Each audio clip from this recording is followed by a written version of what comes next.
देखिए, हम यहाँ पर जिन 3 फंडों के बारे में बात करने वाले हैं ना, यकीनन इन फंड्स ने पिछले कुछ सालों के अंदर अपने इन्वेस्टर्स को बहुत ही अच्छा खासा रिटर्न्स बना कर दिया है, बहुत अच्छा खासा पैसे बना कर दिया है। आप देखेंगे तो आपको लगेगा कि नहीं, यकीनन ये फंड जो है अपने इन्वेस्टर्स को पैसा बनाकर दिया है, वेल्थ क्रिएट करके दिया है।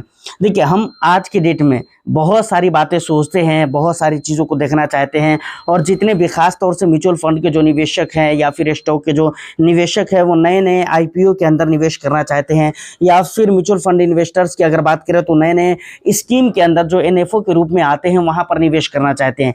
लेकिन मैं ये कहता हूँ, जब आपके बीच में आज के डेट में इतने सारे फंड्स हैं जिनके परफॉर्म बहुत अच्छे रहे हैं, जिनके फंड मैनेजर के एक्सपीरियंस बहुत अच्छे रहे हैं, तो मुझे लगता है कि इन फंड्स को छोड़कर अगर आप बिल्कुल नए फंड के अंदर जा रहे हैं, तो इसका मतलब ये हुआ कि भाई आप ठीक है, वहाँ पर ये तो नहीं कह सकते कि पैसे डूब ही जाएगा, खराबी हो जाएगा।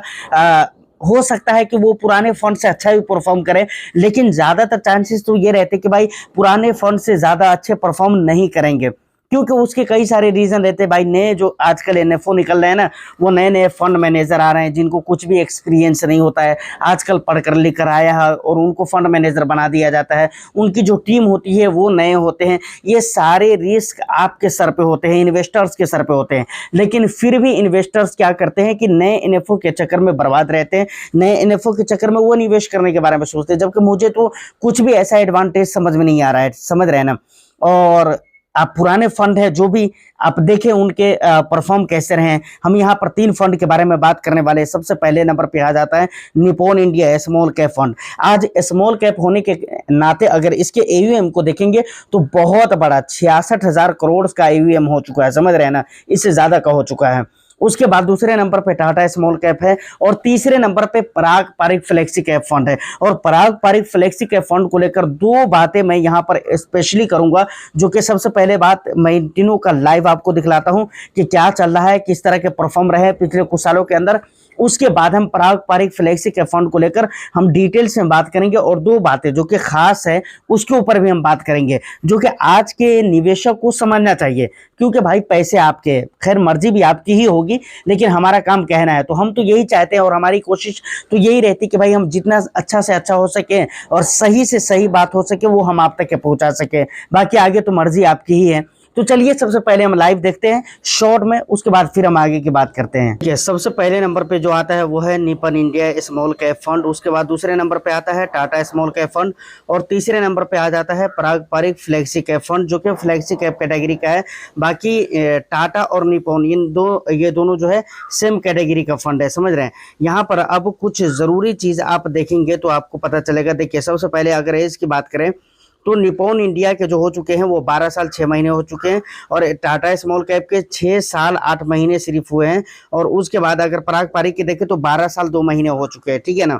अब देखिए, दूसरी जो इम्पोर्टेंट बात है वो है क्या, एयूएम, समझ रहे हैं। बहुत सारे लोग कहते हैं कि भाई एयूएम बहुत बड़ा होने से फंड का परफॉर्म खराब हो जाता है, लेकिन यहाँ पर मुझे तो इन फंड के एयूएम दिखता जरूर है कि भाई बहुत बड़ा हो चुका है, लेकिन परफॉर्म तो खराब इसके अभी भी नहीं हुए। देखिए, यहाँ पर निप्पॉन इंडिया स्मॉल कैप के अगर परफॉर्म देखेंगे, इसके एयूएम देखेंगे तो यहाँ पर 66,602 करोड़ के एयूएम हो चुके हैं, जो कि स्मॉल कैप होने के नाते अगर देखा जाए तो बहुत बड़ा एयूएम यहाँ पर देखने को मिल जाते हैं। ठीक है, यहाँ पर अगर टाटा की बात करें तो 11,164 करोड़ का है, तो बहुत बड़ा नहीं है। उसके बाद अगर पराग पारिक फ्लेक्सी के फंड का अगर एयूएम देखें तो यहाँ पर क्या कहते हैं 1,10,392 करोड़ का एयूएम हो चुका है।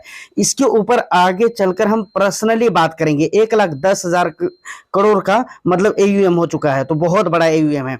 अच्छा, इसके रिटर्न्स अगर आप देखेंगे तो पिछले 1 ईयर में जो रहा है निप्पॉन इंडिया स्मॉल कैप के जो रिटर्न्स रहे वो माइनस में रहे, 0.69% के माइनस रिटर्न्स दिया पिछले 1 ईयर में। और पिछले 1 ईयर में कितना ज़्यादा मार्केट खराब था वो तो आपने देखा ही है। उसके बाद टाटा की अगर बात करें तो 3.96%, लगभग 4% का रिटर्न्स दिया हुआ है। और यहाँ पर पराग पारिक फ्लेक्सी के फंड ने 9.24% का रिटर्न्स दिया हुआ है। देखिए, मैं जो आपको बोलता हूँ कि भाई आपकी पोर्टफोलियो में फ्लेक्सी कैप और मल्टी कैप होना चाहिए, वो इसीलिए बोलता हूँ, समझ रहे हैं ना।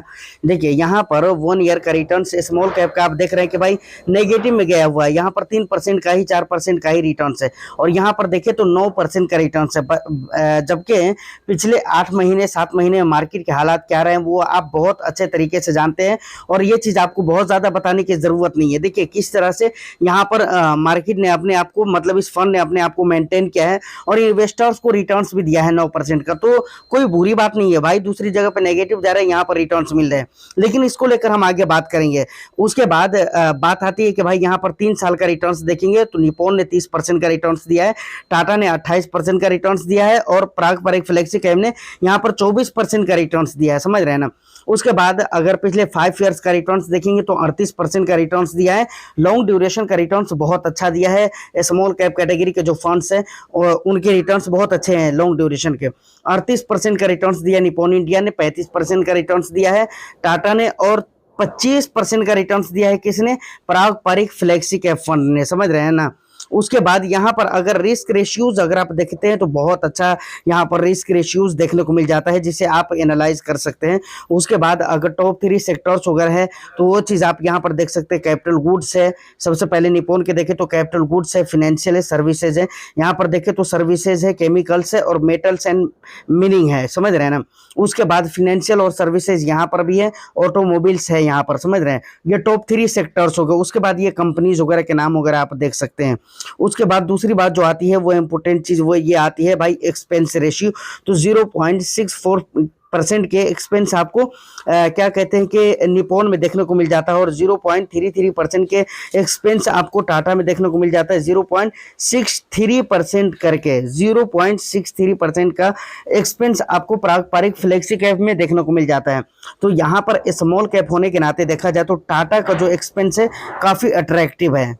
उसके बाद अगर देखेंगे तो हालात ऐसे हुआ कि भाई Nippon India small cap fund और टाटा स्मॉल कैप फंड, इन दोनों के अंदर लमसम इन्वेस्टमेंट को बंद कर दिया गया, क्योंकि इन्वेस्टर्स के इतने ज़्यादा इन्फ्लोज आ गए ना कि भाई संभाला नहीं जा रहा था, ये कह लीजिए, समझ रहे हैं ना।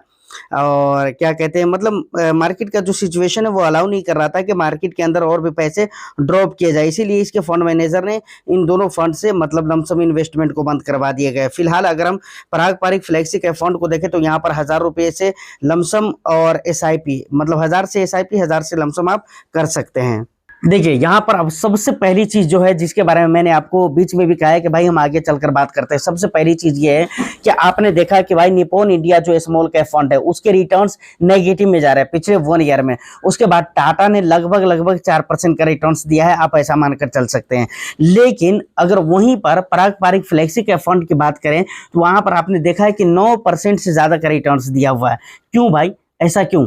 मैं आपको इसीलिए बराबर बोलता हूं कि देखिए आपको अपनी पोर्टफोलियो में मल्टी कैप, फ्लेक्सी कैप, इस तरह की कैटेगरी के जो फंड होते हैं ना, वो इसलिए नहीं रखना चाहिए कि भाई हमको यहाँ पर रिटर्न्स ही मिलेंगे। और ऐसा नहीं कि यहाँ पर रिटर्न्स नहीं मिलते, रिटर्न्स यहाँ पर मिलते हैं, लेकिन आपको इसलिए रखना चाहिए कि भाई हमको पोर्टफोलियो की स्टेबिलिटी चाहिए। बुरे समय में आप देखिए पिछले 7-8 महीनों की वजह से पिछले 1 ईयर का returns small cap, mid cap का खराब नजर आ रहा है। लेकिन कितना बुरा समय रहा है पिछले 7-8 महीनों में वो तो आपको बताने की जरूरत है नहीं। लेकिन उसके बावजूद भी इन फंड्स ने, मतलब ये पारंपरिक फ्लेक्सी के फंड्स ने अपने आप को मेंटेन किया है। इसके जो फंड मैनेजर हैं इन्होंने संभाला है, और ये ऐसी कैटेगरी है कि भाई यहाँ पर रिटर्न्स ही बने। इतने ज्यादा नुकसान होने के बावजूद भी यहाँ पर रिटर्न्स बना है। और आपको एक बात और भी जानकर हैरानी हुई कि इस गिरावट के अंदर जो बहुत कम गिरे हैं वो फंड का नाम भाई पारंपरिक फ्लेक्सी का फंड है। तो यही बातों मैं बराबर बोलता हूं ना आपको कि सिर्फ रिटर्न्स के लिए नहीं बल्कि स्टेबिलिटी के लिए, सेफ्टी के लिए, और आपका पोर्टफोलियो बहुत ज्यादा वोलेटाइल ना हो। वोलेटिलिटी के टाइम पे भी बहुत ज्यादा वोलेटाइल नजर नहीं आना चाहिए। इस चीज के लिए सिर्फ आपको फ्लेक्सी कैप, मल्टी कैप रखना चाहिए। दूसरी बात यह है कि भाई फ्लेक्सी कैप को लेकर बहुत सारे इन्वेस्टर्स ये कहते हैं कि भाई ऐसा है कि फंड मैनेजर ज्यादातर पैसे लार्ज कैप में डाल देता है। मैं बहुत दिन पहले इसका जवाब दिया हुआ था कि भाई देखे, फंड मैनेजर वो पैसे कहाँ डालता है, वो नहीं डालता है, या अपने पॉकेट में रखता है, अपने घर में रख लेता है, उससे आपको मतलब नहीं होना चाहिए। आपको ये देखना चाहिए कि भाई जिस फंड के अंदर हमने निवेश करके रखा हुआ है वहां पर हमारे को रिटर्न्स मिल रहा है या नहीं मिल रहा है, समझ रहे हैं ना। खास तौर से आप ऐसे फंड को उस समय पर देखें जब मार्केट के अंदर लंबे समय में गिरावट हो। लॉन्ग ड्यूरेशन में, बहुत लॉन्ग ड्यूरेशन में देखेंगे तो of course small cap mid cap से इसके कम नजर आएंगे, रिटर्न जो है इसके स्मॉल कैप मिड कैप से बहुत कम होंगे, जैसा कि आपने देखा भी है, समझ रहे हैं ना कि निप्पॉन इंडिया ने 38% का रिटर्न्स दिया है, टाटा ने 35% का रिटर्न्स दिया, और इसके रिटर्न सिर्फ 25% के रहे हैं पिछले 5 सालों में। तो लॉन्ग ड्यूरेशन के हिसाब से आप इसे नहीं देख सकते, समझ रहे हैं ना। आप सिर्फ और सिर्फ इसे स्टेबिलिटी के लिए रख सकते हैं, या 4 से 5 सालों 6 सालों के लिए इन्वेस्टमेंट के लिए रख सकते हैं। लंबे समय के लिए भी आप रखेंगे तो वहां पर सिर्फ स्टेबिलिटी के लिए आप रख सकते हैं। तो फाइनल कहने का मतलब यह है कि भाई कहीं पर भी वो पैसे रखे, आप रिटर्न्स देखिए, खासतौर से ऐसे समय में इन फंड्स का आपको रिटर्न्स देखना चाहिए जब मार्केट के अंदर लंबे समय से वोलेटिलिटी चल रही हो, गिरावटें चल रही हो, उठापटक चल रहा हो, ऐसे समय पे। और देखिए आप लगातार 5, 6, 7, 8 महीने से मार्केट की जो हालतें हैं वो चीज देख लीजिए, और अभी आप पारंपरिक फ्लेक्सी कैप का रिटर्न्स देखिए, और टाटा और निप्पॉन इंडिया स्मॉल कैप का रिटर्न्स देख लीजिए। तो फाइनली वीडियो में अगर आप यहां तक के पहुंच चुके हैं तो उम्मीद करता हूं कि वीडियो और इन्फॉर्मेशन आपको अच्छी लगी हो, और वीडियो को एक लाइक कर दीजिए, शेयर कर दीजिए। चैनल को अगर अभी तक आपने सब्सक्राइब नहीं किया है तो चैनल को भी जरूर सब्सक्राइब कर लें। मैं फिर मिलता हूं किसी नेक्स्ट एंड इंटरेस्टिंग वीडियो में, जब तक के लिए all the best. Thank you for watching.